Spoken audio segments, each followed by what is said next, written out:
ఆంధ్రప్రదేశ్ రాజకీయాల్లో మరీ ముఖ్యంగా ఉత్తరాంధ్ర రాజకీయాల్లో ఫైటర్గా నిలిచినటువంటి వ్యక్తి గౌతు శిరీష.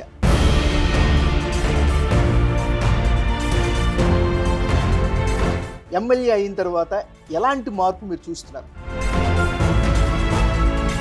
మా శిరీషమ్మ మాకు 24 గంటలు మాకు అండగా ఉంటుందన్న వాళ్ళ నమ్మకాన్ని మరింత పెంచాలనే ఉద్దేశంతోనే ఉన్నాను. తెలుగు రాష్ట్రాల్లోనే గౌతు లచ్చన్న గారు అంటేనే ఒక బ్రాండ్. ఆ బ్రాండ్ ఎంత అదృష్టమో దాన్ని కంటిన్యూ చేయడం కూడా అంతే కష్టం. వైసీపీ పరిస్థితి అగమ్య గోచరంగా ఉంది, ఇది వాస్తవం. వైసీపీ నాయకులు ఏమైనా మీరు మీ పార్టీలో చేర్చుకునే అవకాశాలు ఏమున్నాయి? తప్పుడు కేసులు పెట్టిన నాయకుల్ని కానీ అది వాళ్ళకి సహకరించిన అధికారులు కానీ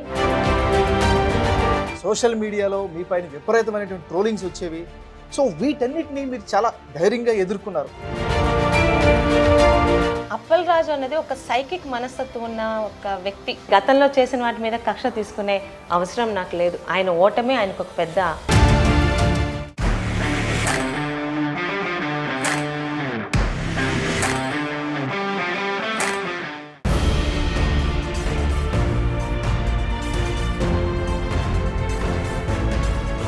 ఆంధ్రప్రదేశ్ రాజకీయాల్లో మరీ ముఖ్యంగా ఉత్తరాంధ్ర రాజకీయాల్లో ఫైటర్గా నిలిచినటువంటి వ్యక్తి గౌతు శిరీష.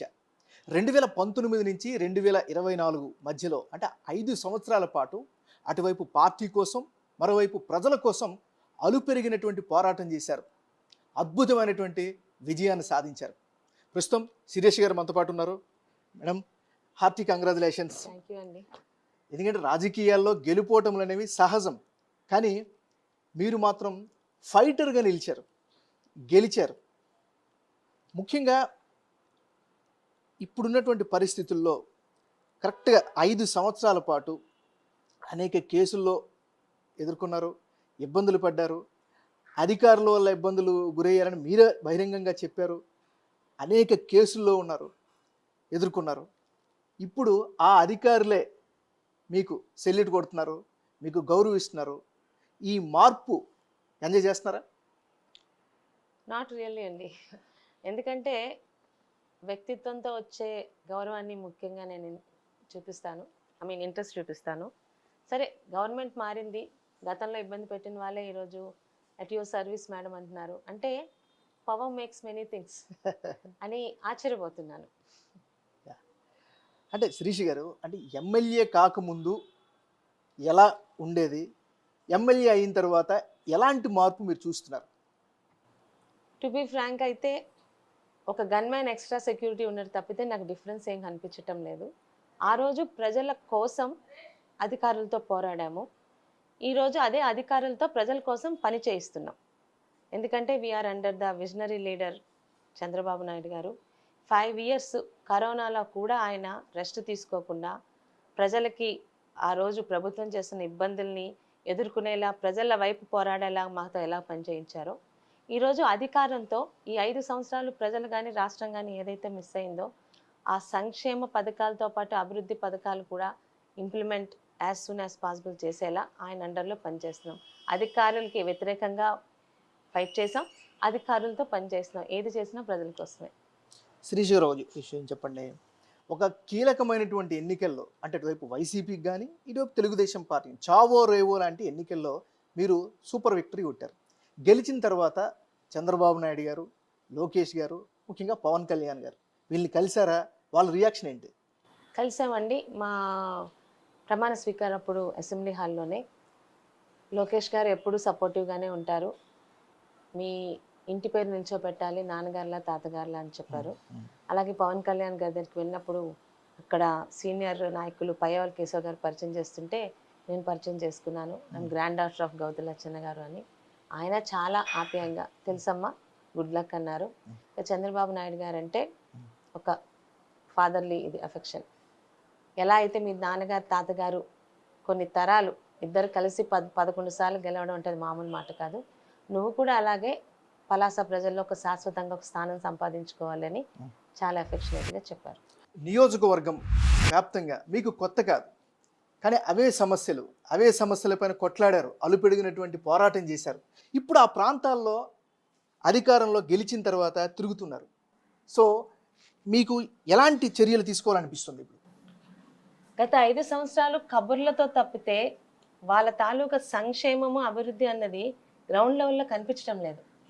ఈరోజు పలాస లాంటి ఒక ముఖ్యమైన మున్సిపాలిటీలో వారం రోజులకు ఒకసారి మంచినీరు ఇవ్వడం ఏంటో, గతంలో ఆయన ఒక మంత్రిగానే ఇక్కడ పనిచేశాడు కదా, అలాగే శానిటేషన్ లేకపోవడం, ఇవన్నీ మరి చెప్పిన కబుర్లు ఏంటి అని ఎంతో తొందరగా వీలైతే అంత తొందరగా చంద్రబాబు నాయుడు గారి మార్క్ కనిపించేలా, తెలుగుదేశం ప్రజల గురించి ఎంత ఫాస్ట్గా పనిచేస్తుందో ఆ మార్పు ప్రజలకు అర్థమయ్యేలాగా అక్కడ ఆ అభివృద్ధి పథకాల్ని అధికారుల ద్వారా ప్రజలకు అర్థమయ్యేలా తీసుకెళ్లాలని ఉందండి తొందరగా. శిరీష్ గారు, 5 సంవత్సరాల పాటు మీరు ప్రజల్లోనే ఉన్నారు, ప్రజల మధ్యలోనే ఉన్నారు, ప్రజలకు అందుబాటులోనే ఉన్నారు. మరి ఇప్పుడు గెలిచిన తర్వాత కూడా అదే ప్రజల మధ్యలో ఉంటారా? అదే ప్రజలకు అందుబాటులో ఉంటారా? ఖచ్చితంగా అండి. ఈరోజు శ్రీకాకుళం జిల్లాలోని సెకండ్ హైయెస్ట్గా పలాస తాలూకా నియోజకవర్గంలోని ఎవరికి ఇవ్వనంత రికార్డు మెజారిటీ ఇచ్చారంటే వాళ్ళకి నా మీద ఎంత నమ్మకమో అభిమానమో, ఒక ఆడపిల్ల 5 సంవత్సరాలు వాళ్ళకి అండగా ఉన్నదాన్ని నమ్మి ఈరోజు వాళ్ళు నాకు అంత మెజారిటీ ఇచ్చారు. అదే వాళ్ళు నాకు చేసిన ఒక పెద్ద సన్మానం, నా మీద వాళ్ళు పెట్టుకున్న నమ్మకాన్ని. ఖచ్చితంగా ఈరోజు సోంపేటలో ఇల్లున్నా పలాసలోని ఇల్లు కట్టుకోవడానికి కూడా కారణం నా పలాస ప్రజల మధ్య ఉండాలి. అర్ధరాత్రి అవసరం వచ్చిన 5 నిమిషాల్లో వాళ్ళకి అటెండ్ అవ్వాలి.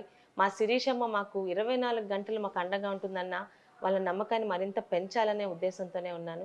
ఖచ్చితంగా వాళ్ళకి అండగా ఉంటాను. 24 గంటలు వాళ్ళ మధ్యలో ఉంటాను. శిరీష్ గారు, మీరు చెప్పినట్టుగానే మీ ఫ్యామిలీకి గ్రేట్ లెగసీ ఉంది, ఒక చారిత్రాత్మకమైనటువంటి ప్రాధాన్యత ఉంది.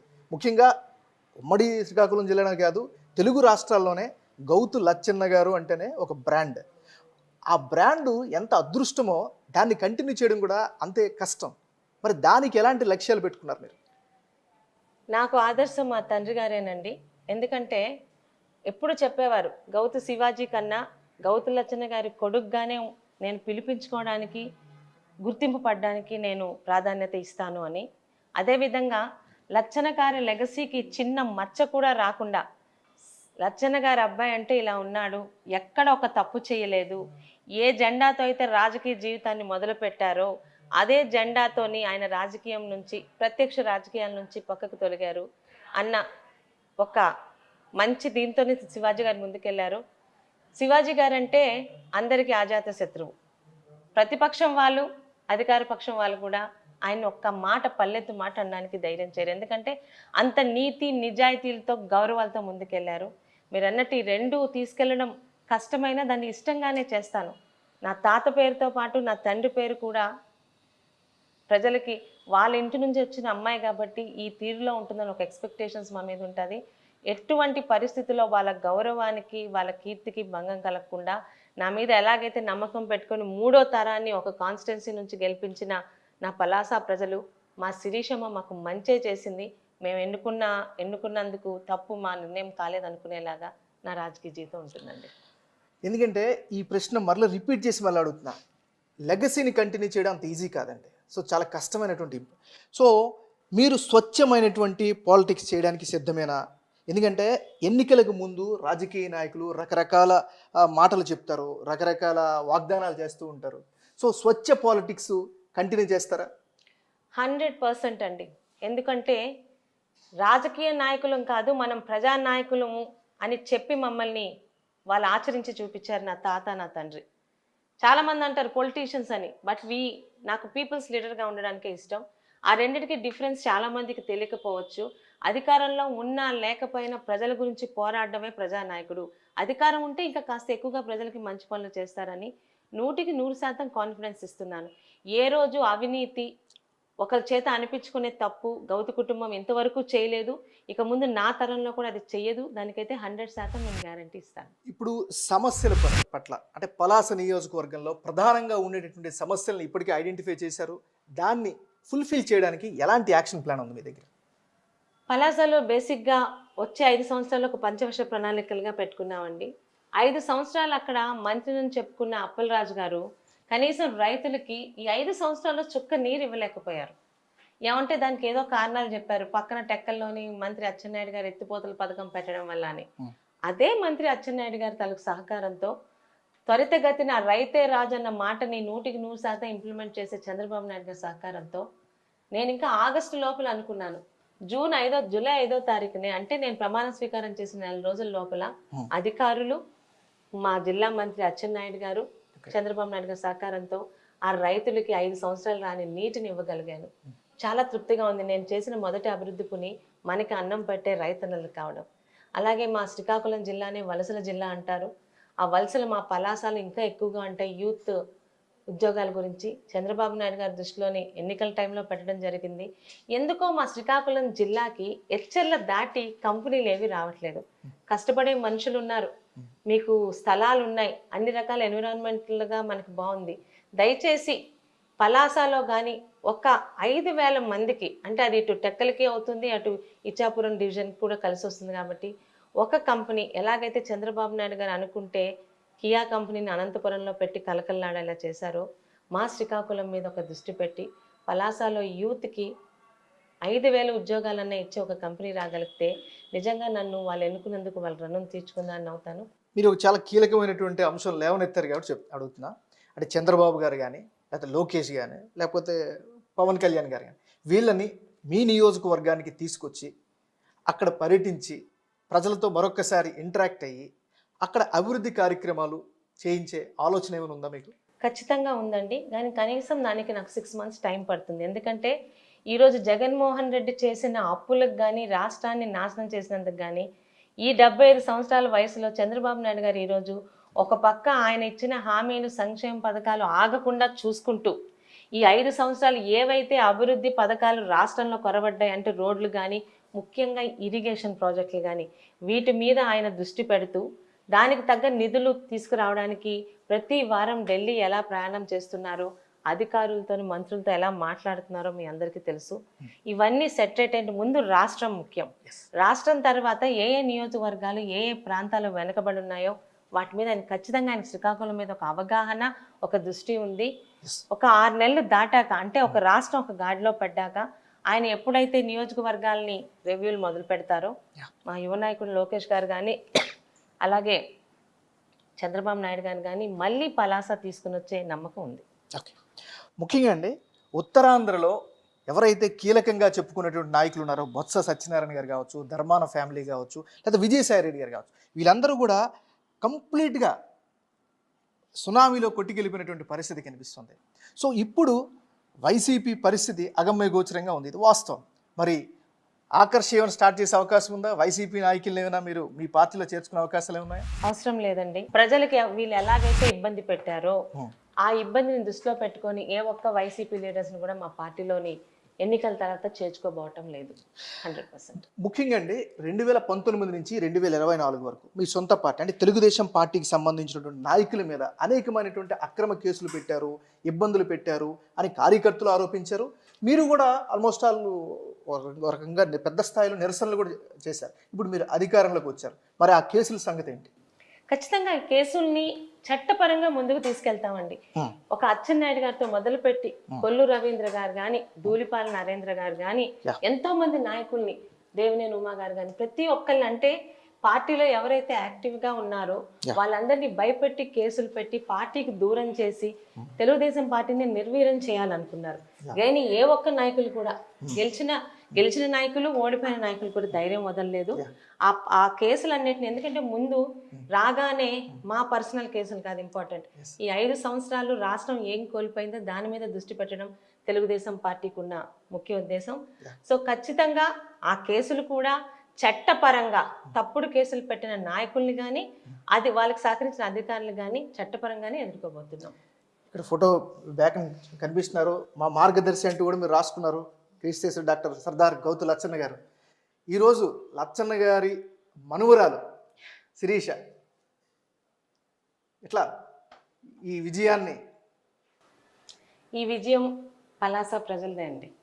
ఒక కుటుంబం మీద ఒక 10 సంవత్సరాలు 5 సంవత్సరాలు కాదు, 3 తరాలు, నాన్నగారు తాతగారు కలిసి 65 సంవత్సరాలు అక్కడ ఎమ్మెల్యేగా ఉన్నారు. అంటే ముఖ్యంగా ఎందుకంటే, సారీ టు ఇంటరప్ట్ అండి, తాతగారి దగ్గర నుంచి మీరు ఏ లక్షణాలని తీసుకున్నారో ఇప్పుడున్న పరిస్థితులకు తగ్గట్టుగా దాన్ని ఏ విధంగా అన్వయించగలుగుతారు?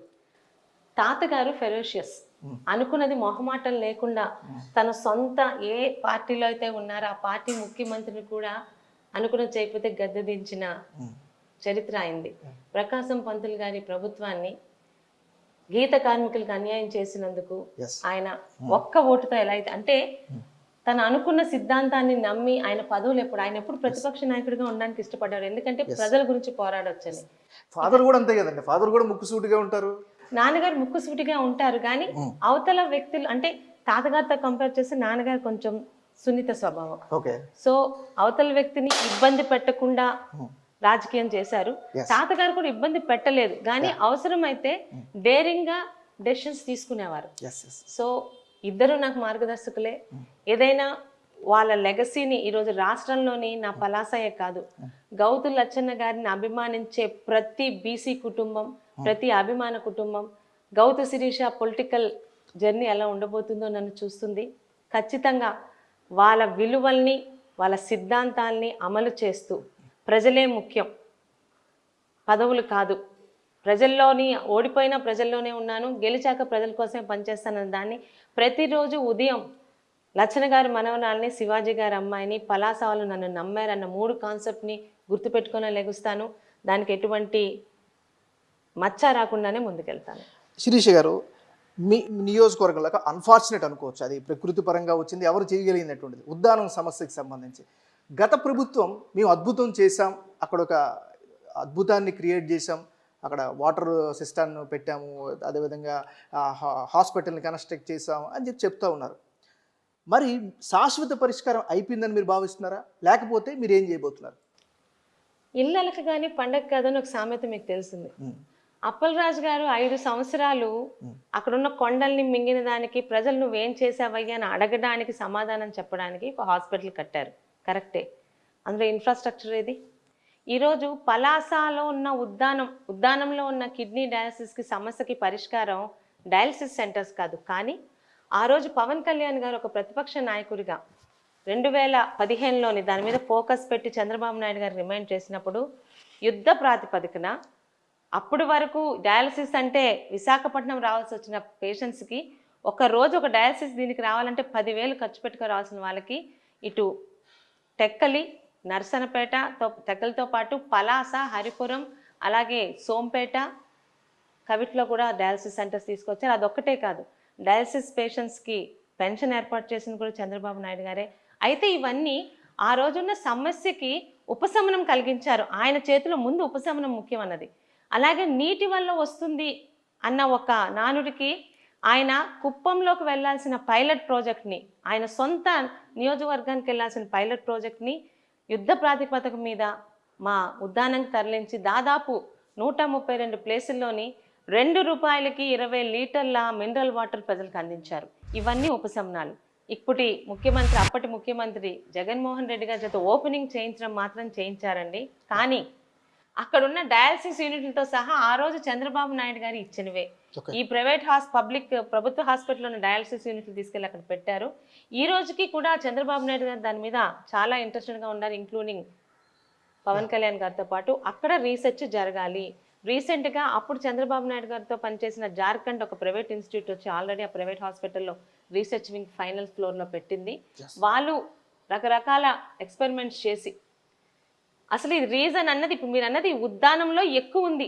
ఈ డయాలసిస్ అన్నది లేకపోతే కిడ్నీ వ్యాధులు అనేది చాలా దగ్గర ఉన్నాయి, ఉద్దానంలో ఎక్కువ ఉంది. ఏ ఏజ్ గ్రూప్లో ఉన్న దాన్ని బట్టి దానికి వాటరే ఒక సొల్యూషన్ అయితే కంపల్సరీ అందరికీ రక్షిత మంచినీరు ప్రతి ఇంటికి అందించే ఏర్పాటుతో పాటు వీటికి మందులు కూడా వచ్చాయని మొన్న డాక్టర్స్తో చెప్తున్నారు.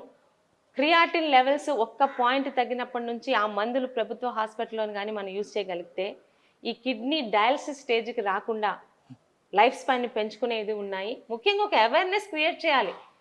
ఇప్పుడు ఎలా ఉందంటే కిడ్నీ ప్రాబ్లం వచ్చింది, డయాలసిస్ చేసి చావు గురించి వెయిట్ చేయడం లా కాదు, దానికి మందులు ఉన్నాయి, ట్రీట్మెంట్ ఉంది, అవేర్నెస్ క్యాంప్స్, వాళ్ళకి మోటివేషనల్ క్యాంప్స్ తయారు చేసి ఉద్దానం ప్రజలకి కిడ్నీ అనేది ఒక మహమ్మారి కాదు, దాన్ని మనం ఎదుర్కోగలం అని చెప్పి వాళ్ళని రెడీ చేయించగలిగితే ఖచ్చితంగా అంటే దీనికి రాజకీయాలతో సంబంధం లేకుండా భవిష్యత్ తరాలని ఈ మహమ్మారి నుంచి బయటకు తీసుకొచ్చే ప్రయత్నం సక్సెస్ కూడా అవుతుందండి తెలుగుదేశం పార్టీ. శిరీష్ గారు ఒక విషయం చెప్పండి. అంటే లాస్ట్ టైం మంత్రి పొజిషన్లో ఉండేటప్పుడు ఆ, అప్పలరాజు గారు మీ పైన ఒక రకంగా చెప్పాలంటే టార్గెట్ చేశారు. సోషల్ మీడియాలో మీ పైన విపరీతమైనటువంటి ట్రోలింగ్స్ వచ్చేవి. సో వీటన్నిటిని మీరు చాలా ధైర్యంగా ఎదుర్కొన్నారు. ఇప్పుడు మరి ఏం చేయబోతున్నారు? ఏమండి, అప్పలరాజు అన్నది ఒక సైకిక్ మనస్తత్వం ఉన్న ఒక వ్యక్తి. శ్రీకాకుళం జిల్లాలో ధర్మాన కుటుంబం, కృష్ణ, నెక్స్ట్ తమ్మినేని గారు ఉన్నారు, కళావతి గారు ఉన్నారు, చాలా మంది, పాతపట్నం రెడ్డి శాంతి గారు కానీ మిగతా, కానీ ఎవ్వరు కూడా ఇంత నీచాతి నీచంగా తన చేతిలో ఓడిపోయిన తన కాంపిటెంట్ని, అంటే గౌతు కుటుంబం అన్నది ఒకసారి ఓటమి తర్వాత మళ్ళీ స్ట్రైక్ అవుతుంది. అమ్మాయిని మానసికంగా ఇబ్బంది పెడితే ఆడపిల్ల కాబట్టి భయపడో లేకపోతే బాధపడో ఈ కాన్స్టెన్సీని వదిలి వెళ్ళిపోతుందని ఒక నీచపు ఆలోచనతో, టు డీప్ ఫ్రాంక్ అండి, నన్ను వైసీపీ స్టేట్ మీడియా ఏ రోజు టార్గెట్ చేయలేదు. నిజంగా ఉన్నది ఉన్నట్టు మాట్లాడుకోవాలి. స్టేట్ మీడియా ఏ రోజు గౌతు కుటుంబం జోలికి రాలా. కానీ అప్పలరాజు అనే ఒక నీచ స్వభావం ఉన్న వ్యక్తి దాదాపు 20-30 మందిని జీతాలు ఇచ్చి మరీ పెట్టుకొని 24 గంటలు నన్ను వ్యక్తి అంటే నా క్యారెక్టర్ అసాసనే కాదు, నా కుటుంబంలో ఆఖరికి స్వతంత్ర సమరయోధులైన లక్షణగాన్ని కూడా నీచంగా చూపించే ప్రయత్నం చేశాడు. అలాంటి వ్యక్తికి సమాధానం ఈరోజు నా గెలుపు ద్వారానే ప్రజలు ఇచ్చారండి. వాళ్ళలాంటి పనులు, ఐఎమ్ సారీ అంటే కోపంతో అలా వస్తుంది, అతని లాంటి పనులు చేయడానికి నాకు టైం లేదు. ఈరోజు పలాస ఏదైతే అభివృద్ధి 5 సంవత్సరాల్లో కోల్పోయిందో, ఏదైతే అప్పలరాజు చేతిలో పడి కక్ష కార్పణ్యాలకి కేర్ ఆఫ్ అడ్రస్ గా మాట్లాడిందో, ఏదైతే మాట్లాడితే అక్కడ కర్ఫ్యూలు 144 సెక్షన్స్ పెట్టి ప్రజల్ని ఇబ్బంది పెట్టారు, అవేమీ లేకుండా, భూ కబ్జాలు లేకుండా పీస్ఫుల్ గా అభివృద్ధి సంక్షేమం మీదే కాన్సన్ట్రేట్ చేసి వెళ్తాను. విజయసాయి రెడ్డి గారు అంటే ఉత్తరాంధ్రకి ఇన్ఛార్జిగా వ్యవహరించారు. ఆయన తెలుగుదేశం పార్టీ పైన చాలా కాన్సన్ట్రేట్ చేశారు. గతంలో అందరూ కూడా టార్గెట్ చేశారు. ఈరోజు విజయసాయి రెడ్డి గారి పరిస్థితి చూస్తే ఏమనిపిస్తుంది? చేసుకున్న వాళ్ళకి చేసుకున్నంత అని అనిపిస్తుందండి. ఆయన వయసు చాలా పెద్దది, ఆయన ప్రొఫెషన్ కూడా చాలా రిచ్ ప్రొఫెషన్, చార్టెడ్ అకౌంటెంట్. అంటే రాజకీయాల్లో విమర్శలు సాధ్యం, కానీ విజయసాయి రెడ్డి గారిని ట్వీట్స్ స్పెషలిస్ట్ అంటారు. ట్వీట్స్ లో విపరీతంగా, ముఖ్యంగా చంద్రబాబు నాయుడు గారి మీద అన్ని కానివ్వండి, మా యువ నాయకులు లోకేష్ మీద కానివ్వండి, సీనియర్ నాయకుల మీద ఆయన ఎంత అసభ్యంగా, అగౌరవంగా ఆయన స్థాయిని కానీ ఆయన వయసుని మరిచి దిగజారి పెట్టాడో మేము అందరం చూసాం. ఈరోజు ఆయన ట్రోల్ అవుతుందని చూస్తుంటే అదేదో సామెత ఉంటుంది కదండి, పాములు పట్టేవాడు పాము కాటుతోనే చనిపోతాడు. సోషల్ మీడియా ద్వారా ప్రతిపక్షాలని, నాయకుల్ని ఇబ్బంది పెట్టాలనుకున్న ఒక నీచమైన సంస్కృతి ఏదైతే వైసీపీ తీసుకొచ్చిందో, ఈరోజు అదే సోషల్ మీడియాలోని నెటిజన్స్ సైతం, ప్రజలు సైతం ఆయన్ని చీ అంటున్నారు. దానికి ఇంకా ఆయనే ఆలోచించుకోవాలి. ప్రభుత్వ ఆస్తులు కావచ్చు, ప్రైవేట్ ఆస్తులు కావచ్చు, గత సర్కారు టైంలో కబ్జాలకు గురయ్యాయి, లేకపోతే అన్యాక్రాంతమయ్యాయి అని చెప్పేసి అంటూ తెలుగుదేశం పార్టీ నేరుగా చంద్రబాబు నాయుడు గారే నిన్న పవర్ పాయింట్ ప్రెజెంటేషన్ కూడా శ్వేతపత్రం రిలీజ్ చేస్తారు. మరి పలాసలో ప్రభుత్వ ఆస్తుల్ని కాపాడుకోవడానికి ఎలాంటి చర్యలు తీసుకోబోతున్నారు? పలాస 5 సంవత్సరాల్లోని దేనికి ప్రసిద్ధి చెందిందంటే భూ కబ్జాలకి. అక్కడున్న ప్రజలు సైతం, మేము సైతం పలాసలోని ఇన్ని భూ కబ్జాలు అవుతున్నాయని అప్పట్లో సిన్సియర్గాను ఒకరిద్దరు నాయకులు వచ్చి ప్రతి సోమవారం, అప్పుడు అక్కడ మాకు వికాస్ మర్మట్ గారని ఒక సిన్సియర్ అసిస్టెంట్ జాయింట్ కలెక్టర్ వచ్చారు, ఒక 2 నెలలే పాపం ఉన్నారు. ఆయన ఎవ్రీ మండే వచ్చి పలాస మీద, ఈ అక్రమ కట్టడాల మీద ఆయన రివ్యూ చేసేవారు. అలాంటి ఆయన్ని అక్కడి నుంచి పంపించి వేశారు. ఈరోజు ప్రజలకు అడుగుతున్నాం, ఈరోజు ఒక ప్రభుత్వ ఇన్స్టిట్యూషన్ మొదలు పెట్టాలంటే పలాసలో ఒక ఎకరం జాగా దొరకట్లేదంటే ఆశ్చర్యపోవాల్సి వస్తుంది. ప్రతిదీ ఆ రోజు వాళ్ళకి అనుగుణంగా చేసిన ఎంఆర్ఓలు అన్నీయండి, ఇతర నాయకులు అన్నీయండి, బరి తెగించి ప్రభుత్వ భూములన్నింటినీ వాళ్ళ ద్వారా, పట్టాల ద్వారా మార్పించి వాళ్ళ చేతి మీద వేసుకున్నారు, వాళ్ళ అకౌంట్లోని. ఈరోజు ప్రజలకి రాగానే నేను చెప్పాను, ధైర్యంగా మీరు వచ్చి ఒక కంప్లైంట్, మీ పట్టాలు కానీ లేకపోతే మీ భూములు కానీ ఆక్రమించుకున్నారని చెప్తే, ముఖ్యంగా మాకు గిరిజన ప్రాంతం చాలా ఎక్కువగా ఉంది. మందసాల దాదాపు 15 పంచాయతీలు గిరిజన పంచాయతీలు. వాళ్ళు ఎప్పటి నుంచో భూములు సాగు చేసుకుంటారు, వాటి జోలికి గవర్నమెంట్ వెళ్ళదు, ఎవరు వెళ్ళరు. ఈరోజు అలా గిరిజనులు బెదిరించి వాళ్ళ భూములను కూడా ఈరోజు అక్కడ రియల్ ఎస్టేట్ భూములుగా తయారు చేస్తున్నారు. వీటి మీద ఒక్క కంప్లైంట్, ఎందుకంటే ఒక ప్రజాప్రతినిధిగా నేను ఈరోజు వాళ్ళ మీద ఏం యాక్షన్ తీసుకున్నా కక్షపూరిత యాక్షన్ తీసుకుంటున్నాం అంటారు. ఒక్క కంప్లైంట్ ప్రజల నుంచి లేదా గిరిజనుల నుంచి, బాధితుల నుంచి, మా భూముల్ని తీసుకున్నారు, ప్రజల భూముల్ని, ప్రభుత్వ భూములు ఆక్యుపై చేసిన ఒక కంప్లైంట్ వచ్చినా ఖచ్చితంగా నిష్పక్షపాతంగా రుజువులతో సహా ప్రజల ముందు అన్నీ పెట్టి ఆ ప్రభుత్వ భూముల్ని తిరిగి ప్రభుత్వానికి అప్పజెప్పాలని ఒక కార్యక్రమం ఆల్రెడీ మొదలు పెట్టామండి. మీ ప్రాంత అభిమానులు కావచ్చు, లేదా మీ కుటుంబ అభిమానులు కావచ్చు, లేదా మీ తాతగారి అభిమానులు కావచ్చు, ఎవరైనా కావచ్చు, 2019 నుంచి 2024 వరకు కూడా శిరీష రియల్గా ఫైట్ చేసింది. సో గవర్నమెంట్ వచ్చింది కాబట్టి ఖచ్చితంగా మంత్రి పదవి వస్తుంది అని ఆశించారు మీ అభిమానులు. కానీ మంత్రి పదవి మీకు దక్కలేదు. సరే, రాజకీయాల్లో అవన్నీ పక్కన పెడితే దీని పట్ల మీ స్పందన ఏంటి? 6 సార్లు ఎమ్మెల్యేగా తెలుగుదేశం జెండాతోనే రాజకీయాలకు వచ్చి ఎక్కడా పార్టీలు మారకుండా, ఎక్కడ ఆయన మీద ఒక్క అలిగేషన్ కానీ, ఒక అవినీతి ఆరోపణ కానీ, ఒక స్కామ్ కానీ లేకుండా 36 సంవత్సరాలు పార్టీలోని అంకిత భావంతోనే మా నాన్నగారు శివాజీ గారు పనిచేశారు. కానీ ఈరోజు పాలిటిక్స్ అంటే క్యాస్ట్ అండ్ క్యాష్గా మారిపోయాయి. అన్ని పార్టీలు అలానే ఉన్నాయండి. కొన్ని కులపరమైన ఇబ్బందుల వల్ల 6 సార్లు ఎమ్మెల్యేగా పనిచేసిన గౌతు శ్యామసుందర్ శివాజీ గారికే తెలుగుదేశం పార్టీలోని మంత్రి పదవి రానప్పుడు మొదటిసారి గెలిచిన మంత్రి పదవి నాకు ఎలా వస్తుంది అనుకున్నా? మీరు అన్నట్టు నేను ఫైట్ చేయొచ్చు, ఏదన్నా చేయొచ్చు. ప్రతిపక్షంలో ఉన్నప్పుడు అవన్నీ కామనే. అధికార పక్షంకి వచ్చాక మళ్ళీ కులాలు చూసుకోవాలి, కులపరమైన ఇతర అంశాలు చూసుకోవాలి. నాకు తెలిసి శ్రీకాకుళం జిల్లాలో గౌతు కుటుంబానికి మంత్రి పదవి రావడం చాలా కష్టం. చివరగా మీ ప్రాంత ప్రజలకి, ముఖ్యంగా మిమ్మల్ని గెలిపించినటువంటి ప్రజలకి ఏం చెప్తారు? ఎలాంటి భరోసా ఇస్తారు? తాతగారిని తండ్రి గారిని ఆదరించినట్టు వాళ్ళ కుటుంబం మీద ఉన్న నమ్మకంతో ఆడపిల్లనైనా నేను మొదటి ఓటమి చెందినప్పుడు నా వెనకాల నిల్చున్నారు. ఒక్కరు కూడా పార్టీ మారలేదు, నన్ను ఆదరించారు. ఈరోజు వారిలాగా 5-6 సార్లు నేను ఎమ్మెల్యేగా మీ ముందుకు రాకపోవచ్చు ప్రస్తుత పరిస్థితిలో. ఒకసారి ఉన్నా, 2 సార్లు ఉన్నా, మీకు చెప్పిన ప్రతి హామీని 100% ఈ 5 సంవత్సరాల్లో చెప్పిన హామీలన్నీ 100% ఈ 5 సంవత్సరాల్లోనే చంద్రబాబు నాయుడు గారి సహకారంతో, లోకేష్ గారి సహకారంతో, నా పార్టీ సహకారంతో మీకు పూర్తి చేసే వెళ్తానని మాట ఇస్తున్నాను. శిరీష గారు, మీరు అన్నారు కాబట్టి చెప్తున్నాను. మీరు నేనే ఎమ్మెల్యే అంటూ బిగ్ టీవీ తరపున మిమ్మల్ని ఇంటర్వ్యూ చేసింది బిగ్ టీవీ. అప్పుడు కూడా మీరు చాలా హామీలు ఇచ్చారు. సో ఆ హామీల్ని ఆన్ రికార్డెడ్గా ఉన్నాయి మా దగ్గర. సో ఇప్పుడు మీరు అధికారంలోకి వచ్చారు కాబట్టి మళ్ళీ ప్రశ్నలు ఇస్తాం ఒక 2-3 సంవత్సరాల తర్వాత. దానికి సిద్ధంగా ఉన్నారా మరి? 100% అండి. ఆ కాన్ఫిడెన్స్తో ఈరోజు మంత్రి పదవి లేకపోయినా చంద్రబాబు నాయుడు గారు అభివృద్ధికి ఎలా అయితే అండగా నిలుస్తారో, ఆఫ్షోర్ కానివ్వండి, పలాసలో ఉన్న ఆర్ఓబి కంప్లీషన్ కానివ్వండి, ప్రతి చేనుకి నీరు అనేది ఇప్పటికే నేను మా జిల్లా మంత్రి గారి సహకారంతో అది 2-3 నెలలు పడుతుంది అనుకున్న నెల రోజుల లోపలే పూర్తి చేయగలిగాను. అలాగే జీడిపప్పు ప్రభుత్వం మారగానే అప్పటి వరకు 7,000, 8,000 ఉన్న జీడిపప్పు తెలుగుదేశం ప్రభుత్వం రాగానే 13,000కి పెరిగింది.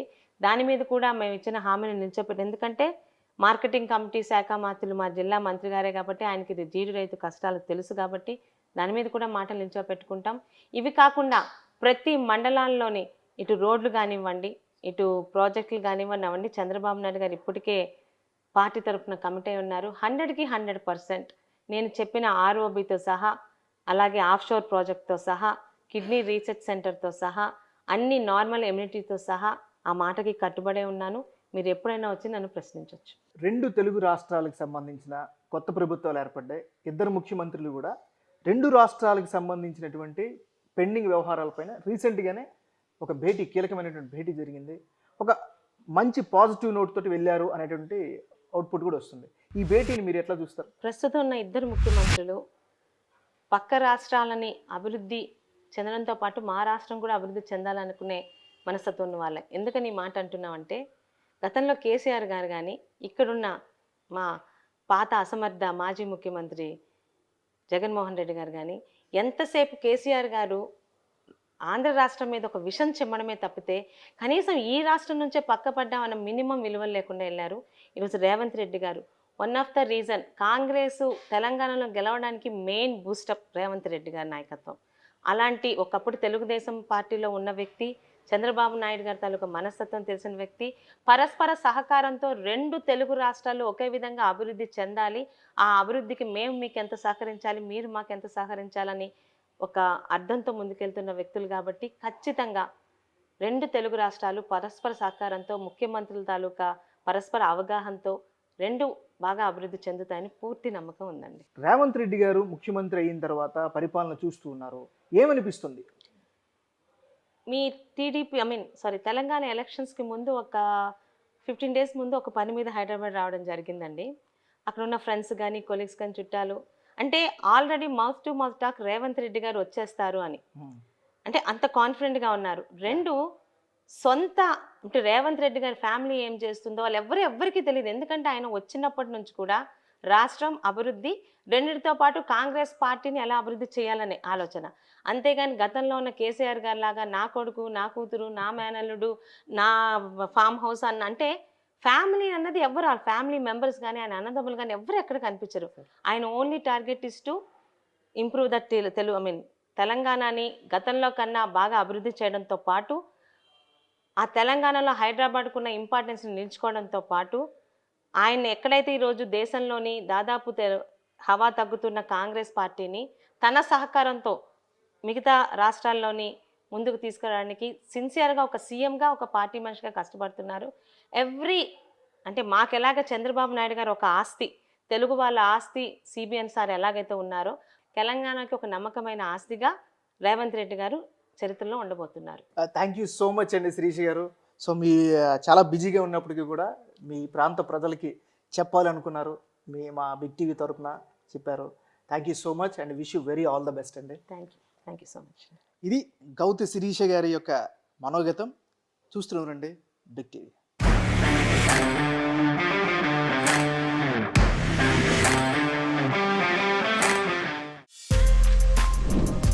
For more videos like this, subscribe Big TV channel.